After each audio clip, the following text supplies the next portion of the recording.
ఈరోజు వీరేశలింగ సమాజం బీరగూడ వారి ఆధ్వర్యంలో కూడా ఈ విశ్వశాంతి కొరకై మహాపాదయాత్ర కార్తీక మాసాన్ని పురస్కరించుకొని ఈరోజు ఇక్కడ శంభులింగేశ్వర దేవాలయం నుండి గణేష్ గడ్డ వరకు జరుగుతుంది.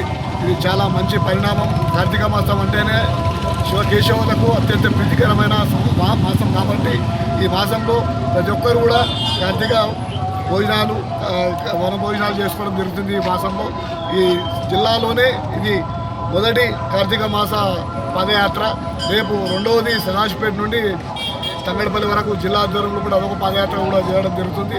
గతంలో కూడా పడంచెరు సమాజం వారి ఆధ్వర్యంలో కూడా పడంచెరు నుండి కొత్తపల్లి వరకు చాలా 18వ పాదయాత్ర మొన్ననే కంప్లీట్ చేసుకోవడం జరిగింది. క్రమశిక్షణ కలిగిన సమాజం అంటే బీరంగూడ సమాజం కాబట్టి వారందరూ కూడా అధ్యక్షుని ఏ విధంగా అయితే సూచనలు చేస్తాడో అదే వారి ఆధ్వర్యంలో వారి సూచనల ప్రకారమే అందరూ నడుచుకోవాలా. కాబట్టి ప్రతి ఒక్కరు కూడా ఈ కార్యక్రమం విశేష పెద్దలందరికీ కూడా పేరు ధన్యవాదాలు.